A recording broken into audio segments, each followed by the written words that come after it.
get back on this 383 stroker build today. I'm going to start sticking some pistons in the holes. I've already measured all the rod journals, but I still need to use the dial bore gauge and check the connecting rods with the bearings in them so I can determine my clearance. But we want to get these pistons in the hole and then get our dial indicator out and see how far down the pistons are in the hole so we can do our final calculations on what the head gasket thickness needs to be and get that head gasket on its way. I've already measured my rod journals, so I know what they measure, but I need to get my mic reset to match the rod journal, and then we set the dial bore gauge to match the mic. And we're dead on 2.099, 1/1000th smaller than what is considered standard.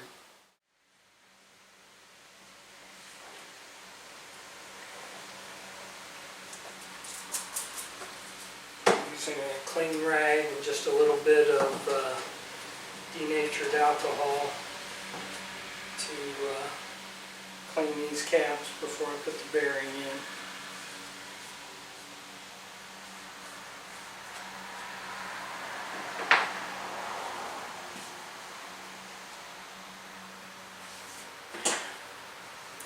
I am going to wear gloves to handle the bearings. Again, like I said, everything is a controversy. See some guys, say it's absolutely critical that you never touch a bearing with your bare hands, and you see other guys, installing bearings with their bare hands. But if I'm going to err, it's going to be on the side of caution.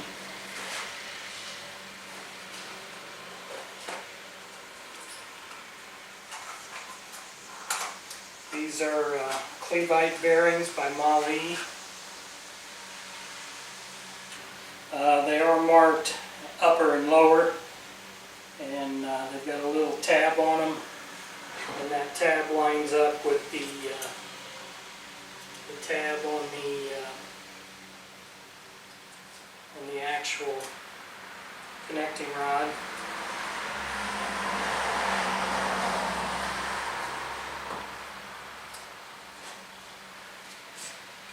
My understanding is they do need to go into the cap dry.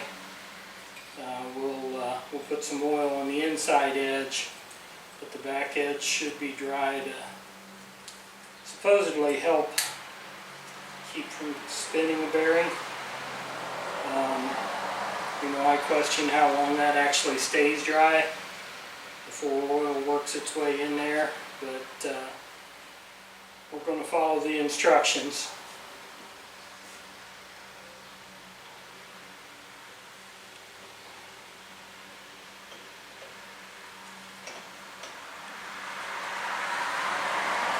These scat rods all have a unique number so that you don't get the cap mixed up as far as which cap goes with which rod. The cap also has a tang, and those two tangs go on the same side of the rod, which my understanding is should be the outside of the block, which means my valve relief should be here because my those little tabs are on this side.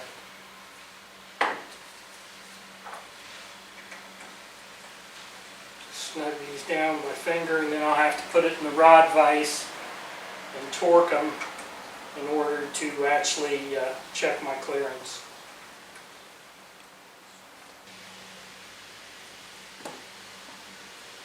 It's important when using the rod vise that you clamp on this portion of the rod and never clamp down on the beam. If you clamp on the beam and you go to torque these nuts down, you can actually bend your rod.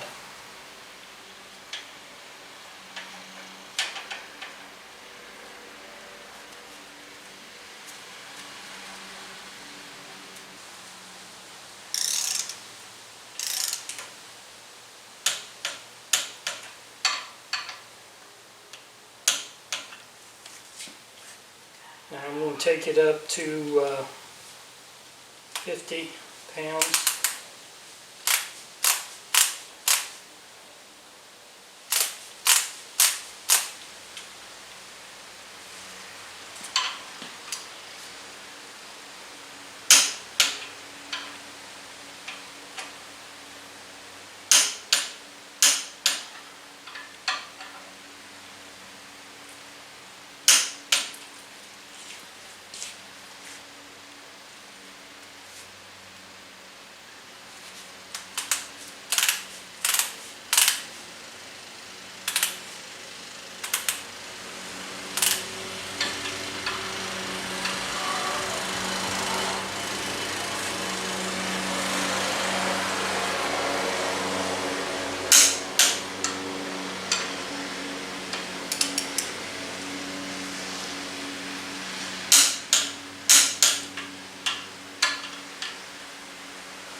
There's 70 foot-pounds.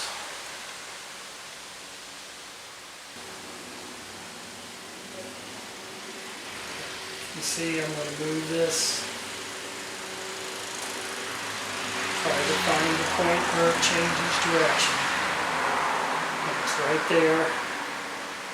I'm hoping the camera's picking this up. But I have 2.5 thousandths, maybe just a hair over.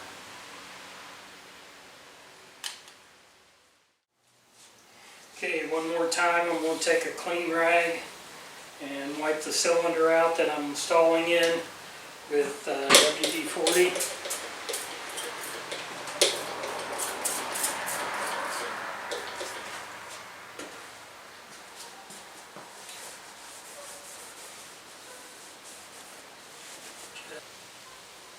I've got my number 1 cylinder at bottom dead center. I've cleaned the cylinder itself.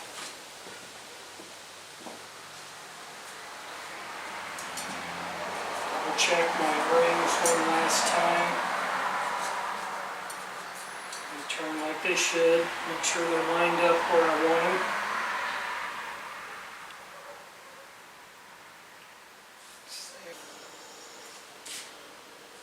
I'm going to apply some assembly lube to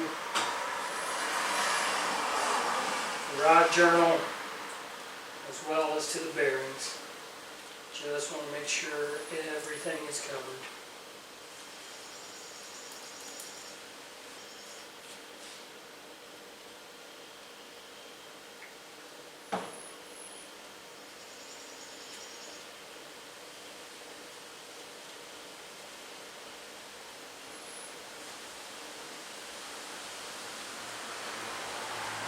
Putting it on the face where it meets the crankshaft, and also on the face where the two rods touch.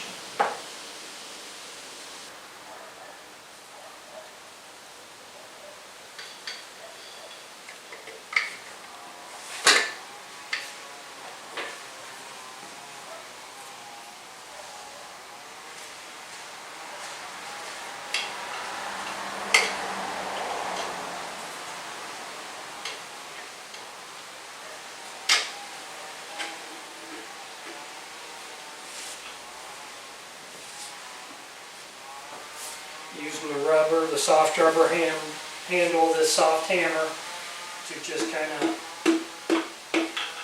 tap that. I'm supporting the bottom of the rod so it does not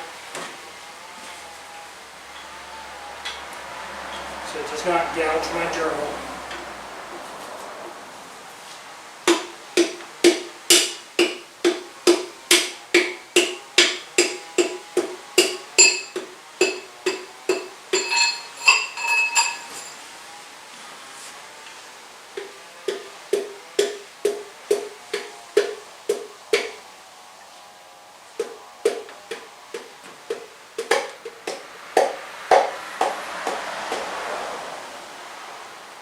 All the way down.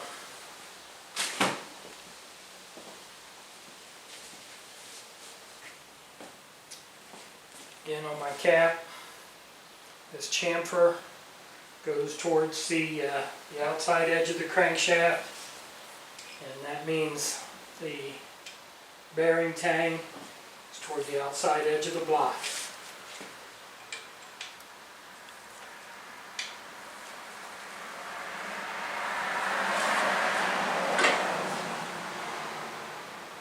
Alright, Jeff, what'd you do with your hammer? It's a soft hammer to just kind of set, cap set.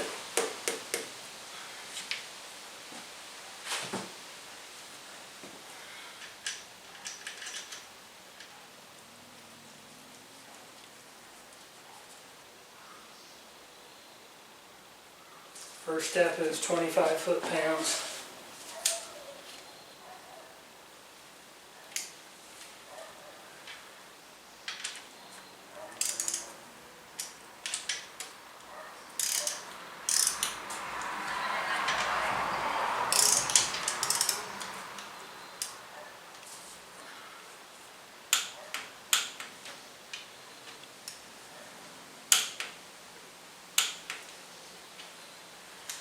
Second step will be 50 foot-pounds.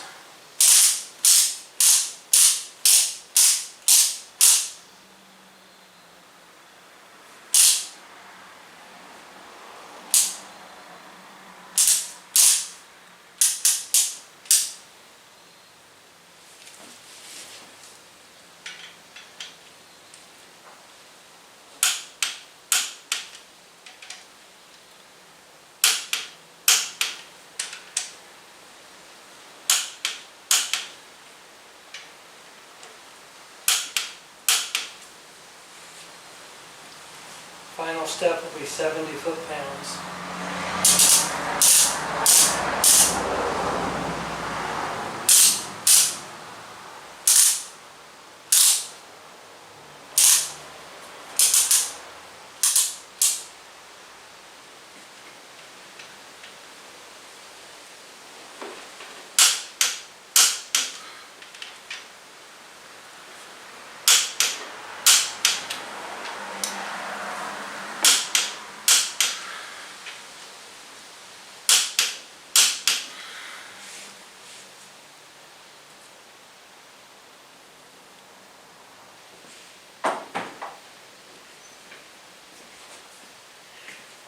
And one of the reasons I put my camshaft in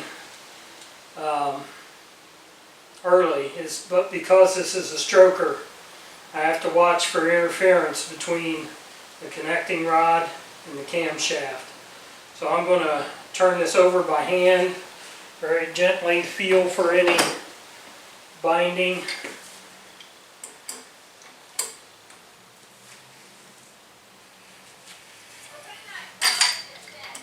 And visually looking for any interference. And I don't see any, I don't feel any.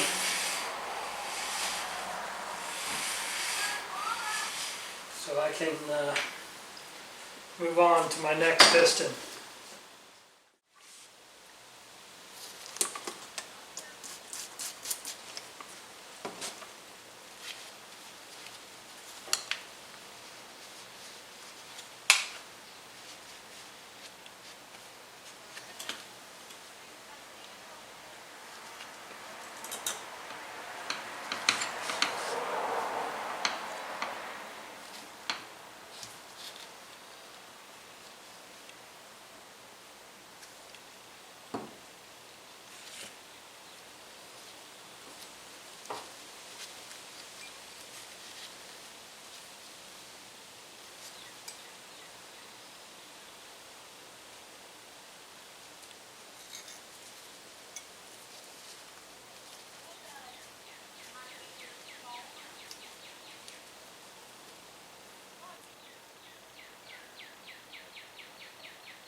Valve release toward the lifter valley, bearing tang towards the outside of the block.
Again, after every piston installation, I'm rotating it to check for binding or interference.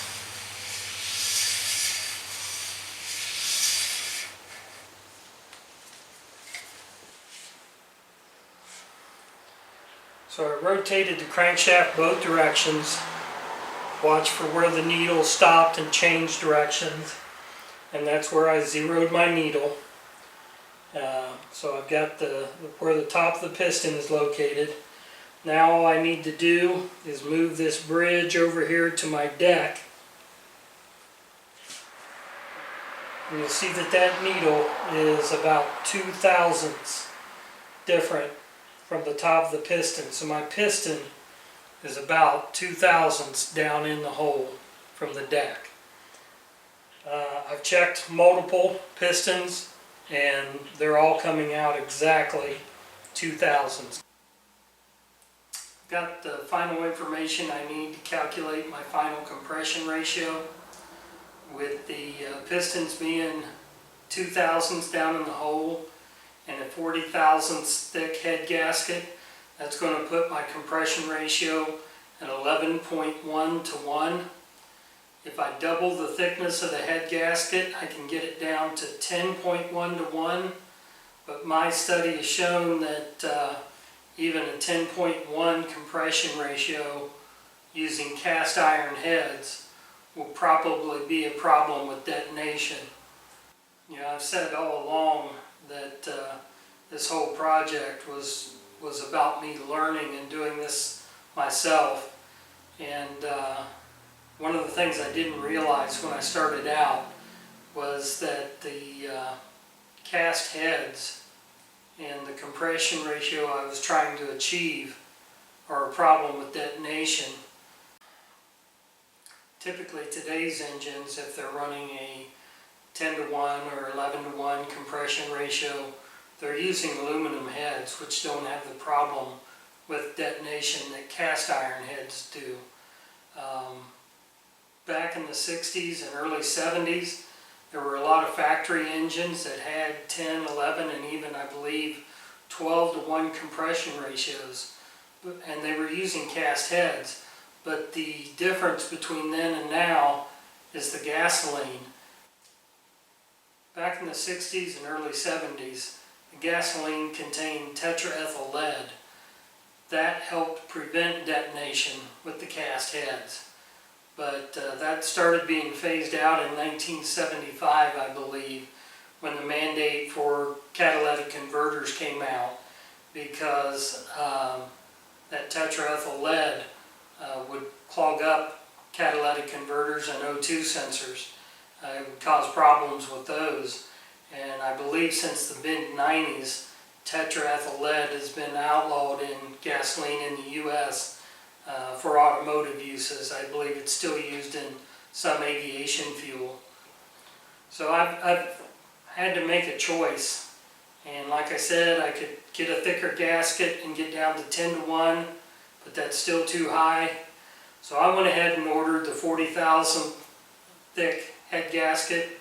I'm going to be at 11.1 to 1, and that gives me two options. I can either run race gas, which my investigation into that around here, what I can get is around $12 a gallon for race gas, or I can get E85 at the price of a normal gallon of pump gas. So from this point on, the plan is to run this engine on E85. I'll be getting a Holley carburetor set up for E85, the fuel pump, all the fuel lines, everything all has to be set up for E85, because E85 will eat up the normal rubber gasoline lines, and your typical carburetors will corrode and will not flow enough volume for the E85 without a conversion kit. It really doesn't hurt me, because I was planning on putting a complete new fuel system in the Nova, including the gas tank, because the original factory gas tank doesn't have any baffles in it. So I want a baffled gas tank. I will get a fuel pump, fuel lines, and a Holley carburetor all set up for E85, and that's where I'm going with this engine from here on out. If you have any suggestions, if you have any experience with the E85, let me know. If you think I'm making a mistake not going with race gas, let me know. If you think it's possible that this engine could run pump gas on 11.1 to 1 compression ratio with cast iron heads. Now, I know a lot of guys do it with aluminum heads, but my plan from the start was to run cast iron heads, because I wanted this to look as much like a factory engine as possible. So please like, comment, subscribe, and let me know what you think. Have a good day, and God bless.